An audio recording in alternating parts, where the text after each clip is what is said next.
CM ವಿರುದ್ಧ 500 ಕೋಟಿ kick back ಆರೋಪವನ್ನ ಮಾಡಲಾಗಿದೆ. ಪ್ರಾಸಿಕ್ಯೂಷನ್ಗೆ ಅನುಮತಿ ಕೋರಿ ರಾಜ್ಯಪಾಲರಿಗೆ ಅರ್ಜಿಯನ್ನ ಹಾಕಲಾಗಿದೆ. ಸಿಎಂ ವಿರುದ್ಧ 500 ಕೋಟಿ ಕಿಕ್ ಬ್ಯಾಕ್ ಆರೋಪವನ್ನ ಮಾಡ್ತಾ ಪ್ರಾಸಿಕ್ಯೂಷನ್ಗೆ ಅನುಮತಿಯನ್ನ ಕೋರಿ ರಾಜ್ಯಪಾಲರಿಗೆ ಅರ್ಜಿಯನ್ನ ಹಾಕಲಾಗಿದೆ. ಸಾಮಾಜಿಕ ಕಾರ್ಯಕರ್ತ ರಾಮಮೂರ್ತಿ ಗೌಡ ಅರ್ಜಿಯನ್ನ ಹಾಕಿರುವಂತದ್ದು ರಾಜ್ಯಪಾಲರ ಅಂಗಳದಲ್ಲಿದೆ. ಈಗ ಚಂಡು 500 ಕೋಟಿ ಕಿಕ್ ಬ್ಯಾಕ್ ಆರೋಪವನ್ನ ಮಾಡಲಾಗಿದೆ. ಗಣಿ ಗುತ್ತಿಗೆ ನವೀಕರಣಕ್ಕೆ 500 ಕೋಟಿ ಕಿಕ್ ಬ್ಯಾಕ್ ಆರೋಪವನ್ನ ಮಾಡಲಾಗ್ತಾ ಇದೆ. 2015ರಲ್ಲಿ 8 ಗಣಿ ಗುತ್ತಿಗೆ ನವೀಕರಣವನ್ನ ಮಾಡಿದ್ರು ಸಿದ್ದರಾಮಯ್ಯನವರು. ಹರಾಜು ಹಾಕುವ ಬದಲಿಗೆ ನವೀಕರಣವನ್ನ ಮಾಡಲಾಗಿತ್ತು, ಸಿದ್ದರಾಮಯ್ಯನವರಿಂದ ಮಾಡಲಾಗಿತ್ತು ಅನ್ನುವಂತ ಆರೋಪ. ಅದಕ್ಕೆ 500 ಕೋಟಿ ಕಿಕ್ ಬ್ಯಾಕ್ ಅನ್ನ ಪಡೆದಿದ್ದಾರೆ ಅಂತ. ಭ್ರಷ್ಟಾಚಾರ ನಿಗ್ರಹ ಕಾಯ್ದೆ ಅಡಿ ಪ್ರಾಸಿಕ್ಯೂಷನ್ಗೆ ಅನುಮತಿಯನ್ನ ನೀಡಿ ಅಂತ ಕೇಳ್ಕೊಂಡಿದ್ದಾರೆ. ಕಾನೂನು ವಿಭಾಗದ ಅಭಿಪ್ರಾಯಕ್ಕೆ ಕಳುಹಿಸಿರುವಂತದ್ದು ಗವರ್ನರ್. ಕಾನೂನು ವಿಭಾಗದ ಅಭಿಪ್ರಾಯವನ್ನ ಕೇಳ್ತಾ ಇದ್ದಾರೆ ಗವರ್ನರ್. ಈಗ ಕೊಡಬೇಕಾ ಬೇಡವಾ ಅಂತ, ಆಮೇಲೆ ಕೊಡುವಂತ ವಿಚಾರಕ್ಕೆ ಸಂಬಂಧಪಟ್ಟಂತೆ ಫಸ್ಟು ಕೇಳ್ತಾರೆ ಏನೇನೋ ದಾಖಲೆ ಇದೆ, ಯಾವ ರೀತಿಯಾಗಿ ಅನುಮಾನ ಬರ್ತಾ ಇದೆ. ಈ ಹಿಂದೆ ನಾವು ನೋಡಿದ್ವಲ್ಲ, ಮೂಢ ವಿಚಾರಕ್ಕೆ ಸಂಬಂಧಪಟ್ಟಂತೆ ಪ್ರಾಸಿಕ್ಯೂಷನ್ಗೆ ಅನುಮತಿಯನ್ನ ಕೊಡುವಂತ ಸಂದರ್ಭದಲ್ಲಿ TJ ಅಬ್ರಹಾಂ ಆ ಒಂದು ವಿಚಾರದ ಬಗ್ಗೆ ಕಂಪ್ಲೀಟ್ ಆಗಿ ಡೀಟೇಲ್ ಆಗಿ ಮಾಹಿತಿಯನ್ನ ಕೊಟ್ಟಿದ್ರು. ರಾಜ್ಯಪಾಲರು ಅವರನ್ನ ಕರೆಸ್ಕೊಂಡು ಏನೇನಿದೆ ಮಾಹಿತಿ ಅಂತ ಸ್ಪಷ್ಟೀಕರಣವನ್ನ ಕೇಳಿದ್ರು. ಈಗ ರಾಮಮೂರ್ತಿ ಅನ್ನುವಂಥವ್ರು ಏನು ಕಿಕ್ ಬ್ಯಾಕ್ ಆರೋಪವನ್ನ ಮಾಡ್ತಾ ಇದ್ದಾರೆ, ಅವ್ರು ಯಾವ ರೀತಿಯಾಗಿ ಸ್ಪಷ್ಟನೆಯನ್ನ ಕೊಡ್ತಾರೋ ಗೊತ್ತಿಲ್ಲ. 2015ರಲ್ಲಿ ಆಗಿದ್ದಂಥ ವಿಚಾರ ಇದು.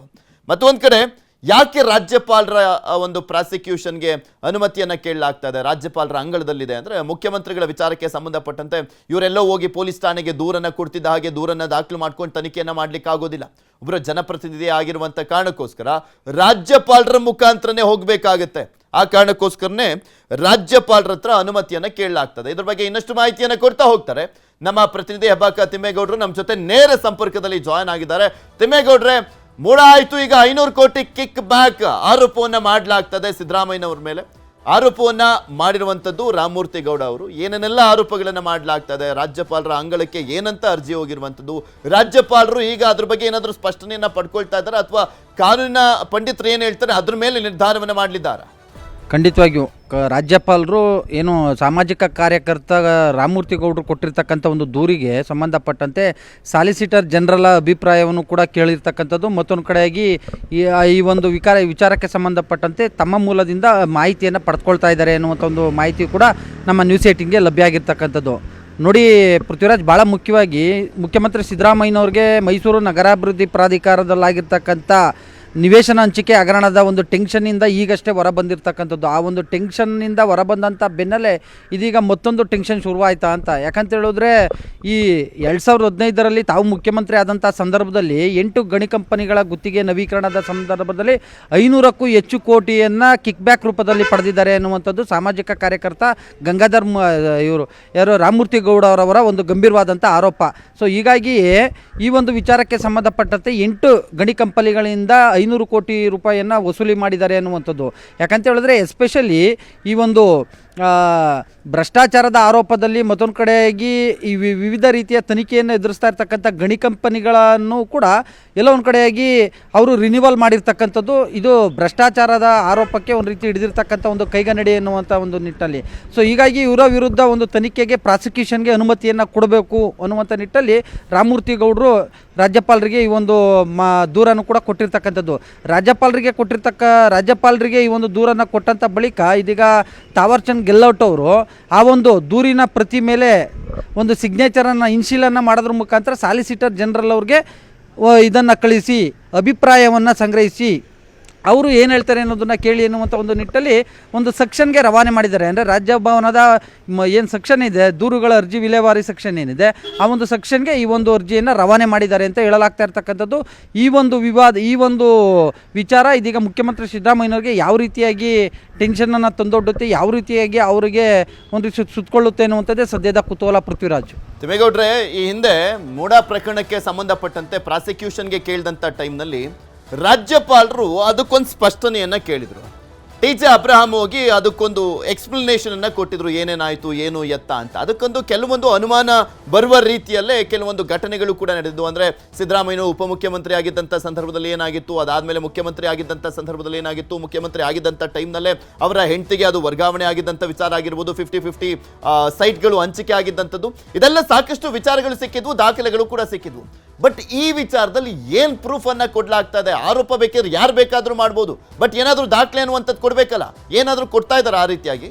ಆ ರೀತಿಯಾಗಿ ಒಂದಷ್ಟು ದಾಖಲೆಗಳನ್ನು ಸಲ್ಲಿಸಿದ್ದಾರೆ ಅಂತ ಹೇಳಲಾಗ್ತಾ ಇರ್ತಕ್ಕಂಥದ್ದು. ಎಸ್ಪೆಷಲಿ 8 ಗಣಿ ಕಂಪನಿಗಳೇನಿದ್ದಾವೆ, ರಾಮಗಢ ಮಿನರಲ್ಸ್ ಸೇರಿದಂತೆ 8 ಗಣಿ ಕಂಪನಿಗಳೇನಿದ್ದಾವೆ, ಅದರಲ್ಲಿ ಕೆಲವು ಗಣಿ ಕಂಪನಿಗಳು ಬ್ಲ್ಯಾಕ್ ಲಿಸ್ಟ್ ಸೇರುವಂಥವು, ವಿವಿಧ ರೀತಿಯಾದಂಥ ಒಂದು ತನಿಖೆಗಳನ್ನ ಎದುರಿಸ್ತಾ ಇರ್ತಕ್ಕಂಥದ್ದು ಗಣಿ ಕಂಪನಿಗಳ ಮಾಲೀಕರು. ಅಂಥ ಮಾಲೀಕರ ಒಂದು ಗಣಿ ಕಂಪನಿಗಳನ್ನು ಪರವಾನಗಿಯನ್ನು ರಿನ್ಯೂವಲ್ ಮಾಡಿದ್ದಾರೆ. ಅವತ್ತು ಸಿದ್ದರಾಮಯ್ಯನವರು ಬ್ಲ್ಯಾಕ್ ಲಿಸ್ಟ್ ಹಾಕಬೇಕಾಗಿತ್ತು, ಆದರೆ ಅವರು ರಿನ್ಯೂವಲ್ ಮಾಡಿದ್ದಾರೆ ಎನ್ನುವಂಥದ್ದು ಒಂದು ಗಂಭೀರವಾದಂಥ ಆರೋಪ. ಸೊ ಹೀಗಾಗಿ ಭ್ರಷ್ಟಾಚಾರ ನಿಗ್ರಹ ಕಾಯ್ದೆಯನ್ನೆಯ ಇವ್ರಿಗೆ ವಿರುದ್ಧ ತನಿಖೆ ನಡೆಸೋದಕ್ಕೆ ಒಂದು ರೀತಿ ಅನುಮತಿಯನ್ನು ಕೋರಿದ್ದಾರೆ.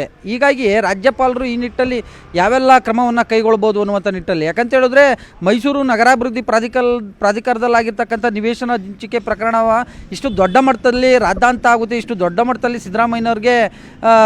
ಸಿದ್ದರಾಮಯ್ಯನವರ ಒಂದು ಕೊರಳಿಗೆ ಸುತ್ತಕೊಳ್ಳುತ್ತೆ ಅನ್ನುವಂಥದ್ದು ಯಾರೂ ಕೂಡ ಊಹೆ ಮಾಡಿರಲಿಲ್ಲ.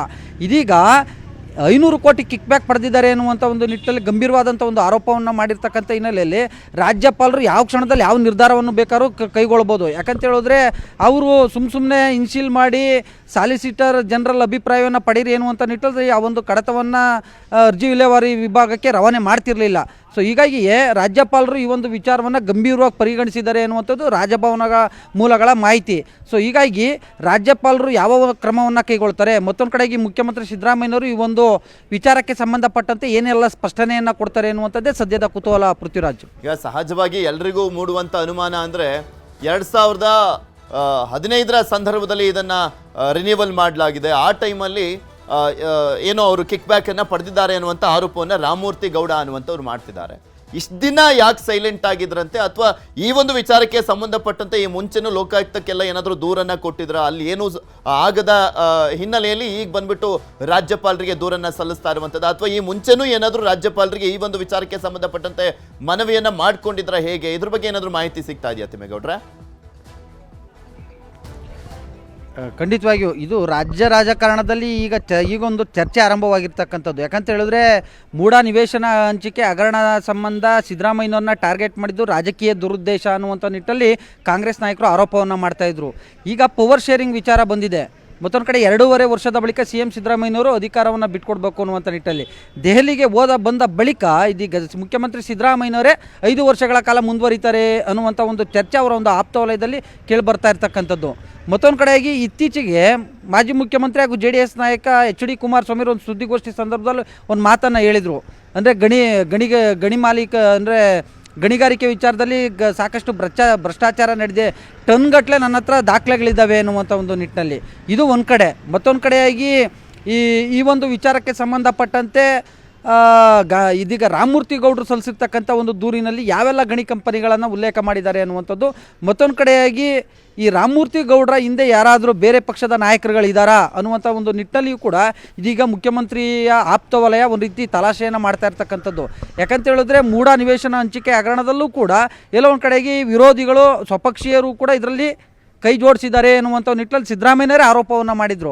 ಸೊ ಹೀಗಾಗಿ ಇದೀಗ ಸ್ವಪಕ್ಷೀಯರೇನಾದರೂ ಇದರಲ್ಲಿ ಕುಮ್ಮಕ್ಕು ಕೊಟ್ಟಿದ್ದಾರಾ, ಸ್ವಪಕ್ಷೀಯರೇನಾದರೂ ರಾಮಮೂರ್ತಿ ಗೌಡರಿಗೆ ಪುಷ್ ಮಾಡ್ತಾ ಇದ್ದಾರಾ, ಅಥವಾ ವಿರೋಧ ಪಕ್ಷದವ್ರು ಏನಾದರೂ ರಾಮಮೂರ್ತಿ ಗೌಡ್ರ ಮೂಲಕವಾಗಿ ಸಿದ್ದರಾಮಯ್ಯನವರು ಅಣಿಯೋದಕ್ಕೆ ಒಂದು ತಂತ್ರಗಾರಿಕೆಯನ್ನು ರೂಪಿಸಿದಾರಾ ಅಂತ ನಾನಾ ರೀತಿಯಾದಂಥ ಒಂದು ಚರ್ಚೆ, ವಿಶ್ಲೇಷಣೆ, ವ್ಯಾಖ್ಯಾನಗಳಿಗೆ ಇದೀಗ ರಾಮಮೂರ್ತಿ ಗೌಡರು ಕೊಟ್ಟಿರ್ತಕ್ಕಂಥ ಒಂದು ದೂರು ನಾಂದಿ ಆಡಿರ್ತಕ್ಕಂಥದ್ದು. ಪೃಥ್ವಿರಾಜ್, ಸೊ ಹಾಗಾದರೆ ಮತ್ತೊಂದು ಅಗ್ನಿ ಪರೀಕ್ಷೆಯನ್ನು ಎದುರಿಸಬೇಕಾಗಿದೆ ಅಂತ ಕಾಣಿಸುತ್ತೆ ಸಿದ್ದರಾಮಯ್ಯನವರು. ಸಹಜವಾಗಿ ಮೂಡಾ ಪ್ರಕರಣ ಅವರಿಗೆ ಒಂದು ದೊಡ್ಡ ಮಟ್ಟದಲ್ಲಿ ಮುಜುಗರವನ್ನು ತಂದಿತ್ತು. ಅದಾದಮೇಲೆ ಬಿ ರಿಪೋರ್ಟ್ ಸಲ್ಲಿಕೆ ಮಾಡಾದ್ಮೇಲೆ ಲೋಕಾಯುಕ್ತದಿಂದ ಒಂದು ಸ್ವಲ್ಪ ಮತ್ತೊಮ್ಮೆ ಬೌನ್ಸ್ ಬ್ಯಾಕ್ ಆಗಿದ್ರು ಸಿದ್ದರಾಮಯ್ಯನವರು, ಮತ್ತೊಮ್ಮೆ ಎಂದಿನಂತೆ ಶಕ್ತಿಯುತವಾಗಿ ಹೊರಹೊಮ್ಮಿದ್ರು. ಬಟ್ ಇಂಥ ಆರೋಪಗಳು ಪದೇ ಪದೇ ಎದುರಾಗ್ತಾ ಇರುವಂಥ ಕಾರಣಕ್ಕೋಸ್ಕರ ಏನಾದರೂ ಸ್ವಲ್ಪ ಇನ್ನಷ್ಟು ಮುಜುಗರ ಆಗುವಂಥ ಸಾಧ್ಯತೆ ಏನಾದರೂ ಇದೆಯಾ ಈ ಪ್ರಕರಣವನ್ನು ನೋಡ್ತಾ ಇದ್ರೆ? ಖಂಡಿತವಾಗಿಯೂ. ಯಾಕಂತ ಹೇಳಿದ್ರೆ ಇದು ಗಂಭೀರವಾದಂಥ ಒಂದು ಆರೋಪ. ಯಾಕಂತ 500 ಕೋಟಿ ರೂಪಾಯಿ ಕಿಕ್ ಬ್ಯಾಕ್ ಅನ್ನುವಂಥ ಒಂದು ನಿಟ್ಟಲ್ಲಿ ಅವ್ರು ಇನ್ನೂ ಒಂದು ಅಂಶವನ್ನು ಉಲ್ಲೇಖ ಮಾಡಿರ್ತಕ್ಕಂಥದ್ದು, ಬ್ಲ್ಯಾಕ್ ಲಿಸ್ಟ್ಗೆ ಸೇರುವಂಥ ಮತ್ತೊಂದು ಕಡೆಯಾಗಿ ವಿವಿಧ ತನಿಖೆಗಳನ್ನು ಎದುರಿಸ್ತಾ ಇರ್ತಕ್ಕಂಥ ಮಾಲೀಕರ ಗಣಿ ಕಂಪನಿಗಳ ಪರವಾನಗಿಯನ್ನು ರಿನ್ಯೂವಲ್ ಮಾಡಿದ್ದಾರೆ ಅನ್ನುವಂಥ ಒಂದು ನಿಟ್ಟಲ್ಲಿ. ಸಹಜವಾಗಿ ಇಂಥ ಒಂದು ಆರೋಪ ಮಾಡಿದಂಥ ಸಂದರ್ಭದಲ್ಲಿ ಅವ್ರು ದಾಖಲೆಗಳನ್ನ ಕೊಟ್ಟೇ ಇರ್ತಾರೆ, ಅದು ಒಂದು ಕಡೆ. ಆದರೆ ಮತ್ತೊಂದು ಕಡೆಯಾಗಿ ಅವರು ಅಧಿಕಾರದಲ್ಲಿದ್ದಂಥ ಸಂದರ್ಭದಲ್ಲಿ ರಿನ್ಯೂವಲ್ ಮಾಡಿರ್ತಕ್ಕಂಥದ್ದು. ಸೊ ಹೀಗಾಗಿ ಇಂಥ ಒಂದು ಸಂದರ್ಭದಲ್ಲಿ ತನಿಖೆಗೆ ಕೊಡುವುದು ಸೂಕ್ತ ಅನ್ನುವಂಥ ಒಂದು ಒತ್ತಡವನ್ನು ವಿರೋಧ ಪಕ್ಷಗಳು ಕೂಡ ಏರ್ತವೆ. ಸೊ ಹೀಗಾಗಿ ವಿರೋಧ ಪಕ್ಷಗಳ ಒತ್ತಡ ಒಂದು ಕಡೆ ಆದರೆ ಮತ್ತೊಂದು ಕಡೆಯಾಗಿ ರಾಜ್ಯಪಾಲರು ಸಾಲಿಸಿಟರ್ ಜನರಲ್ ಅವರ ಅಭಿಪ್ರಾಯವನ್ನು ಪಡಿತಾರೆ. ಸಾಲಿಸಿಟರ್ ಜನರಲ್ ಅವರು ಕೂಡ ಇದು ಪ್ರಾಸಿಕ್ಯೂಷನ್ಗೆ ಅನುಮತಿಯನ್ನು ಕೊಡ್ಬೋದು ಅನ್ನುವಂಥ ಒಂದು ಅಭಿಪ್ರಾಯವನ್ನು ಏನಾದರೂ ಕೊಟ್ಟಿದ್ದೇ ಆಗಿದ್ದಲ್ಲಿ ಸಹಜವಾಗಿ ರಾಜ್ಯಪಾಲರು ಪ್ರಾಸಿಕ್ಯೂಷನ್ಗೆ ಕೊಡುವಂಥ ಒಂದು ಸಾಧ್ಯತೆಗಳಿದ್ದಾವೆ. ಒಂದು ವೇಳೆ ಪ್ರಾಸಿಕ್ಯೂಷನ್ಗೆ ಕೊಟ್ಟರೆ ಮುಖ್ಯಮಂತ್ರಿ ಸಿದ್ದರಾಮಯ್ಯನವರಿಗೆ ನಿಜವಾಗ್ಲೂ ಕೂಡ ಮತ್ತೊಂದು ಪೀಕಲಾಟ ಎದುರಾಗುವಂಥ ಎಲ್ಲ ಸಾಧ್ಯತೆಗಳು ಕೂಡ ದಟ್ಟವಾಗಿರ್ತಕ್ಕಂಥದ್ದು. ಓಕೆ, ಧನ್ಯವಾದ ತಿಮ್ಮೇಗೌಡ್ರೆ ನಿಮ್ಮೆಲ್ಲ ಮಾಹಿತಿಗಾಗಿ.